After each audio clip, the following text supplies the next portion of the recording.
بسم الله الرحمن الرحيم الحمد لله رب العالمين والصلاة والسلام على أكرم الأنبياء والمرسلين سيدنا ومولانا وشفيعنا محمد وعلى آله وصحبه أجمعين. قل بفضل الله وبرحمته فبذلك فليفرحوا هو خير مما يجمعون.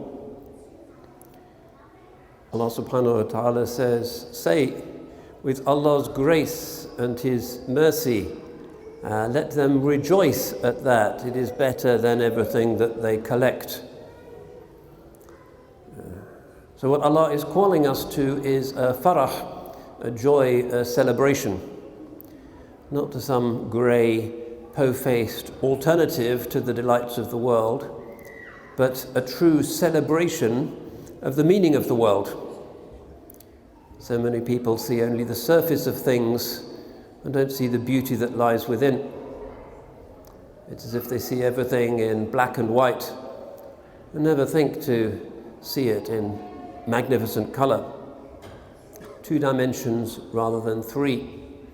Flatness, skating over the surface of something that is made to be plunged into. So Allah subhanahu wa ta'ala is instructing us by His grace and His mercy to rejoice.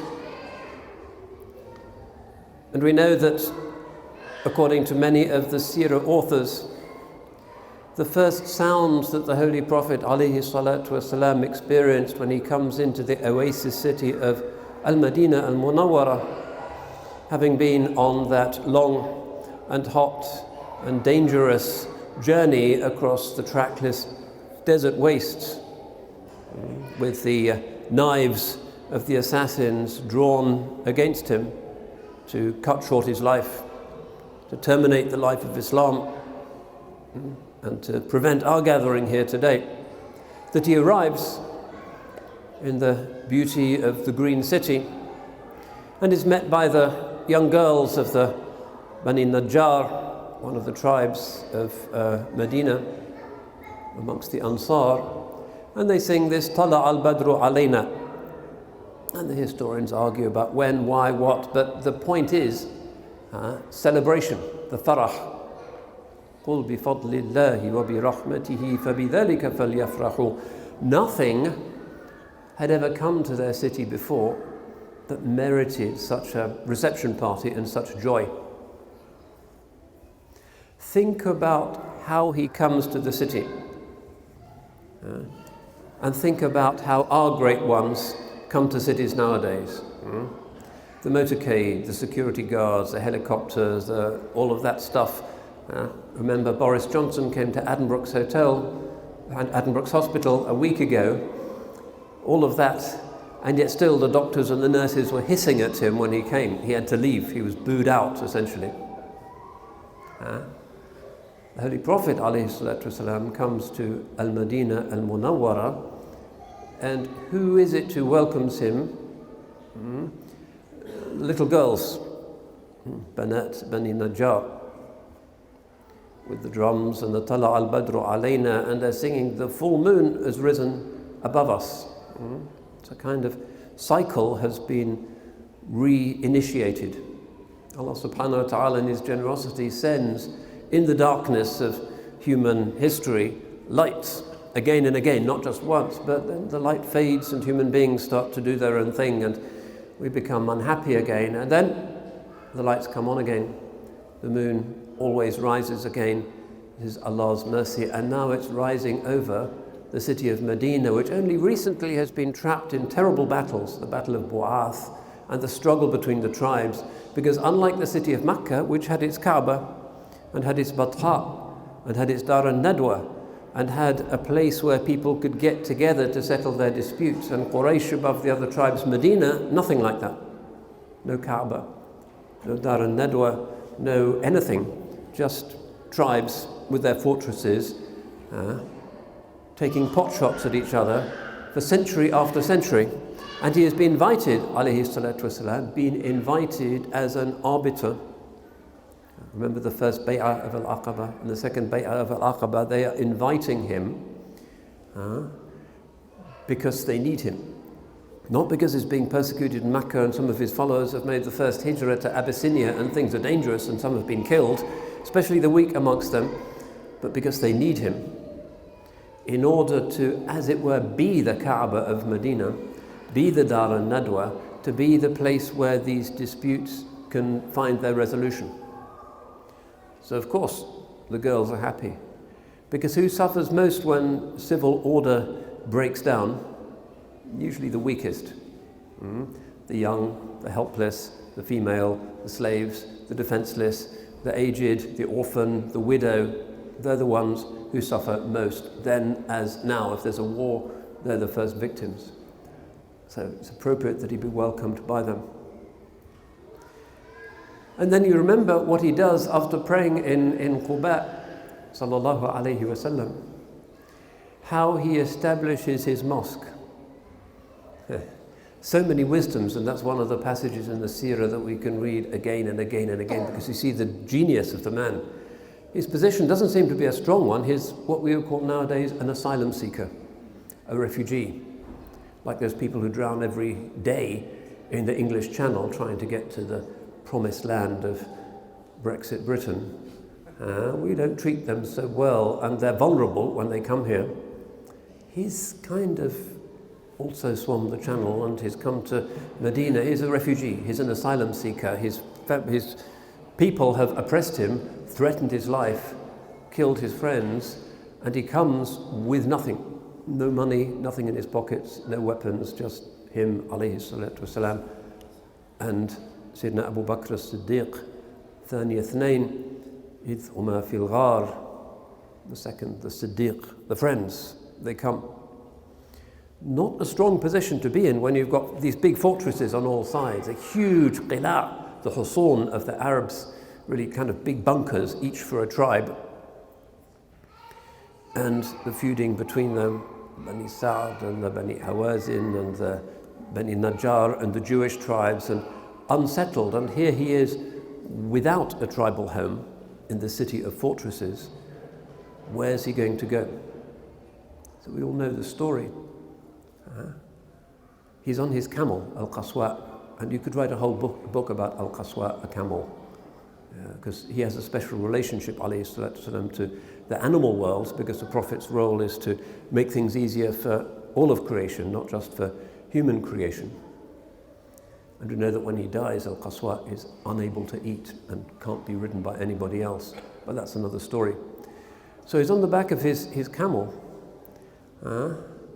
and he says, خَلُّوا سَبِيلَهَا فَإِنَّهَا مَأْمُورَةٌ. Let her go where she wants because she's under a command.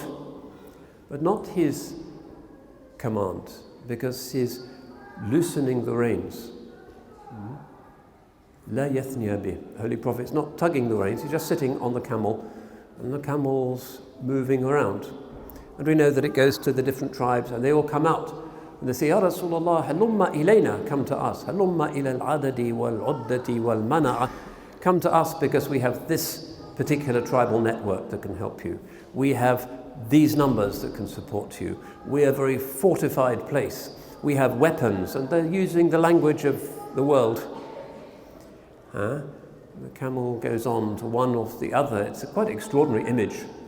It's not Boris in Addenbrooke's, it's something unusual. People don't know what this is. Because he has to choose, where's he going to be? This tribe or that tribe or the other tribe, and that's going to be something that has political implications for the configuration of the tribes in Medina. But the camel just, they let a camel decide. If only we could do that with Brexit. Resolve all of that stuff. Let's find an animal to decide how we do this, because we can't. And then nobody can complain. So this is the genius, really. And then he comes to a place that isn't really anywhere, just a kind of dusty yard. And it's a yard that's used for drying dates, so just kind of mud. The camel stops there. The Holy Prophet sitting on his back, and the camel moves off and comes back again for barakat, and then it settles. If you've been on a camel, you know that it really means to settle, because it's kind of this groan. It goes, and settles. It's like a dinosaur. It's big. Horses don't do that, camels do, they settle. And this is the place, and everybody thinks, we can't blame him for not coming to us because it's the camel's decision, so they're kind of gobsmacked. They don't know what to do with this political outcome. فَسَأَلَ عَنِ الْمِرْبَضِ لِمَنْ هُوَ. So the Holy Prophet asks, who does this yard belong to? And somebody says, it belongs to a couple of orphans in Medina. In other words, again, the weakest, like those little girls, defenseless, to orphans. In that tribal society, to be an orphan is kind of to be like a stateless person, not to have a passport, to be really vulnerable. Sahl wa Suhail, the two orphans. And it's in that place that he spends the night. And it's that place, after he's bought it from the orphans, that he builds his house, which is this kind of shed made of unfired bricks with a simple roof of palm fronds and a piece of sackcloth for a front door and no windows. And Imam Samhudi in his book on Medina explains how his house was, and it's kind of a shed with the ceiling only slightly above his head. That's where he lived to the rest of his days. And he's in that place, and it's that place that then becomes, as it were, the Kaaba of the Medina, and it's not allied to any of the tribes, and it becomes the new node or center, magnet for the social and civil and political and economic life of the city of Medina. Brilliant. And now if you've been to Medina, and inshallah may Allah grant us many, many, many visits, you see that's right at the center of the city, and it's so huge now, it's like all of the city. Unbelievably vast. You go in one gate, and you can only just see the gate on the other side because it's become so huge. It's the biggest building in the world after the Boeing factory, which is in Seattle or somewhere. Extraordinary. So if you think, I'm going to walk to the other side, well, it's going to take you 20 minutes maybe. Extraordinary, and it's magnificent as it should be, and it's like the palace that the Holy Prophet has bequeathed to the Muslims. So even the poorest barefoot Bangladeshi who gets there, it's his. And this is built on that place where those two sort of homeless, tribeless orphans, the most weak people in Medina, were located. Their land has become that extraordinary place. So he comes, sallallahu alayhi wasallam, as refugee and asylum seeker, but is not really interested in getting on the greasy pole of getting ahead in the world with dunya. The Quran has already said many things about that. Some of the first things it says are the toughest things. Alhaakumut takathur. We heard the boys, mashallah, reciting so beautifully. Alhaakumut takathur hatta zurtumul maqabir. Alhaakumut takathur. Just two words in Arabic, falling like unwelcome thunder on the ears of the Quraysh. Rivalry in increase, money, has distracted you. And distracts you until you visit the graves. That's what you're doing. Checking the share prices, looking at your bank statement. Has my neighbor got more than me? All of that stuff. Still true. The basis of capitalism is wanting more than the other, not really wanting enough for ourselves, but everything is relative. And so this billionaire has got slightly more than me and has got a larger yacht, so I do the same, and it becomes more stress and more foolishness. And Allah has, as one of the first things He tells humanity in the Quran, a warning about that. What has the Holy Prophet been given instead? We heard it from the boys again. Inna a'tainaka al-kawthar. We have given you abundance. فَصَلِّ لِرَبِّكَ وَانْحَرْ إِنَّ شَانِئَكَ هُوَ الْأَبْتَرُ. So pray to your Lord and sacrifice. It is your traducer. Nowadays we'd say the Islamophobic journalists or something. There's a lot in the Quran about Islamophobia. Huwa al-abtar. He's the one who doesn't have a future, doesn't have prospect. Why? Because he's fighting against light, which is not so easy. This abundance, Kawthar, what is this abundance which he has been given that's more important than the abundance which his detractors of Quraysh are kind of competing for? The number of interpretations. One is that it refers to Al-Hawd. In other words, the beautiful lake, the pond, the basin, from which the exhausted believers will drink as one of the signs of Allah's judgment at the end time and on their way, inshallah, to paradise. It's a purifying thing. It's like the final wudu that goes in and gets rid of all of the contaminations. Once you've drunk from that, you're whole again. It's like the water of life. Abi Hayat. Another meaning is that it refers to, and this is interesting as well, I was reading it in Tafsir just this morning. Kawthar refers to abundance in the sense of the world and Allah's khalq, his creation. He has created not just a small amount, but an inconceivably vast cosmos. And now, if we understand the scientists right, parallel universes, there's more and more. A multiverse, it's abundance, plenty, Kawthar, so much of it. Inconceivable, but of course, the infinite one with infinite knowledge and infinite power, Al-Qadir, can do that. So we see only the tiniest fraction of it. We go out, if the sky is ever clear in November in Cambridge, and see the stars and think, MashaAllah. But we don't really know what we're looking at. We have no real sense of the majesty of those distances and the extraordinary splendor of what we would see if we got to those stars. And we only see about 3,000 or 4,000 stars, but there are billions and billions and billions, each one unique, each one with its own particular splendor and its color and its longevity and its function. And subhanAllah, Kawthar, abundance, an inconceivable proliferation of signs of the irrepressible divine creative power. So much of it. But not just in that world, also if you go to the micro world and you look through a microscope and you see how the cell works. If you're a medic, you might have looked at that. A whole universe within each cell. 1 billion or 2 cells in each of us. We think, this poor flesh, I'm not so much.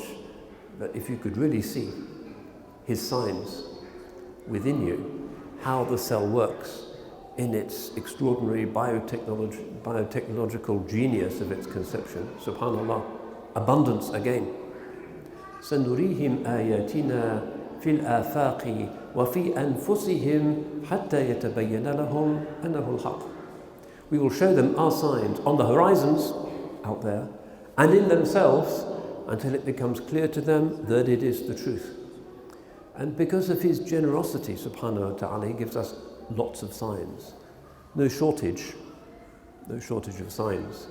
Every one of them should be enough to make us say, Subhanallah, ma khalaqta hadha batila, you haven't created this in vain. Majesty upon majesty upon majesty, the sheer order and symmetry and balance of it all. If that isn't a sign, then you'll never see a sign and you're in trouble. All of this, rather than none of it, is a sign. So this is the one meaning of Kawthar. But what does it mean that he has been given this abundance? Well, we know that he has a kind of cosmic role, sallallahu alayhi wa sallam. Muhammadun sayyidul kawnayni wa thaqalayni wal fariqayni min urbin wa min ajami. Muhammad is the master of the two worlds and of the two conscious beings, man and jinn, and the Arabs and the non-Arabs. He is, in some sense, the master of it all.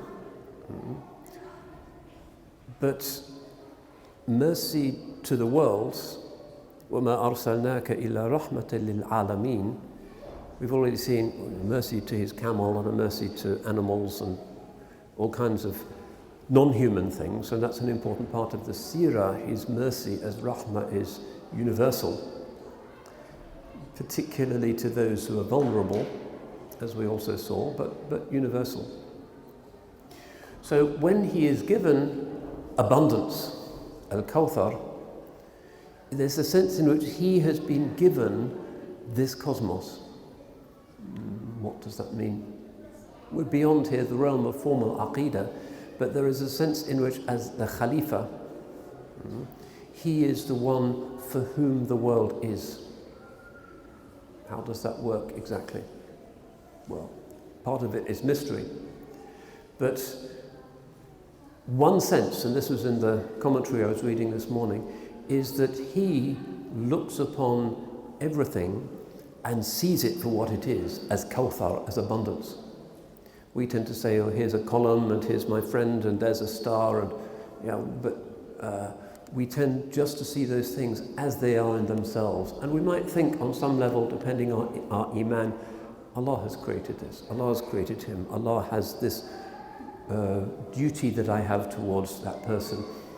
Sometimes we think like that, but usually we don't. Usually we just see stuff. We don't see the meaning of things, the rights of things, the majesty of things, the things as they are, as makhluqat, as created things. In other words, unique, never to be repeated, extraordinary combinations of divine names. Every one the unique fingerprint or retina print, never replicated. Even identical twins, not identical. Every phenomenon, special and unique, that abundance. To see it as what Allah is doing at that time. To see, Allah has done this. Allah has made that person. Allah has given me this obligation. Allah is the author of this moment. That's abundance. That's Kawthar. That's when you really see multiplicity, the kathra of the world, as it really is. And that's when you really start to enjoy it. When you see the meaning of something, you enjoy it. Like reading a text in a language you don't understand. Here is a book in Latin, Ovid or something, and I'm told it's a good book, and I read it, but I don't know Latin.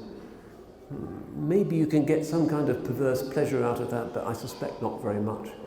If you know Latin, you can read it, and you're going to have a better time. And thus is the believer and the non-believer in this world. If you see Allah's signs, and you can read them, you're going to have this farah, this joy.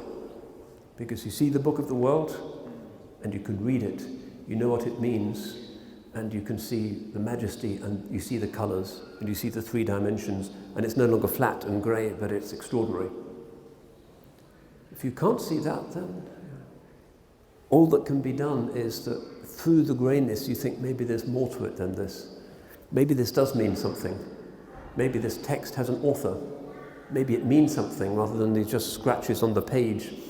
Maybe there's something more going on here than meets the eye. And then the believer, following the Holy Prophet ﷺ, who makes us literate in the signs of the world, tells it, this is how you learn Latin and this is what it means. And once you know what it means, there's no way you can see it again the old way, because now it's opened up, you can see the depth, it's unveiled. So this is the rejoicing that the girls of the Bani Najjar feel. In their little way, they intuit something great. Tala al-badru alayna, so the darkness of the night we can now see. We can now understand what things mean. وَبِذَلِكَ فَلْيَفْرَحُوا, let them rejoice in this. Which is why when we think of him, sallallahu alayhi wasallam, we think of joy, just as we are indebted to our teachers. Okay, it might have been hard work learning to read, but I'm really glad for my teachers who spent the time with me and worked through my alphabet, and God be pleased with them, God rest their souls, gratitude. But the one who teaches you to read the universe so that you can see the meaning of it, and your eye doesn't just stop at the grey surface, but you can get a real sense of the depth of it, you owe him a greater debt. And a debt that's based on your irrepressible joy at knowing what things mean. They say the likeness of he who remembers Allah and he who doesn't is like the living and the dead. Kal-ahya'i wal-amwat. So we want to be alive, we want to be in the world, we want to experience Kawthar. Even if we don't have much money and our possibilities are limited and we're sick, and you can still see the majesty of every moment and give thanks for it.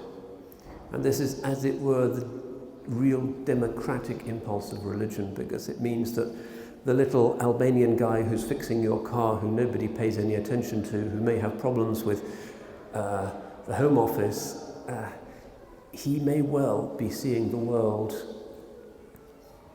in this beautiful way, seeing the Kawthar. Whereas the one whose Rolls Royce is fixing may be kind of not understanding anything. So Allah, His justice is something that we often don't see. So we have to be fully aware of this. And as the great ones, the Khajagan of Central Asia used to say, when the believer looks at any person, he thinks perhaps that is Khidr. He might be some ordinary guy. He might be the guy who fixes the exhaust in your car. But the believer always thinks, maybe that is somebody who really sees Kawthar, really sees abundance. So this is how we should be with Bani Adam, to give them husn al-zan. And we ask Allah subhanahu wa ta'ala to give us the joy of following the Holy Prophet alayhi salatu wasalam. فَبِذَلِكَ فَلْيَفْرَحُوا هُوَ خَيْرٌ مِمَّا يَجْمَعُونَ. It's better than everything that the people of the world are collecting. That's just stuff. And they don't see the meaning of the stuff. They're collecting a huge library. They can't read the books. Just pray for them. So may Allah subhanahu wa ta'ala give us the joy of this season, and inshallah a love of the Holy Prophet alayhi salatu wasalam, gratitude for his sending, and a determination inshallah to make his sunnah the essence and the luminescence of our lives inshallah, and to resurrect us in the company of him and the great ones, and to grant us to drink from his hawd and his kawthar inshallah, and his blessed company for all eternity inshallah. بارك الله فيكم. أسعد الله أوقاتكم والسلام عليكم ورحمة الله وبركاته.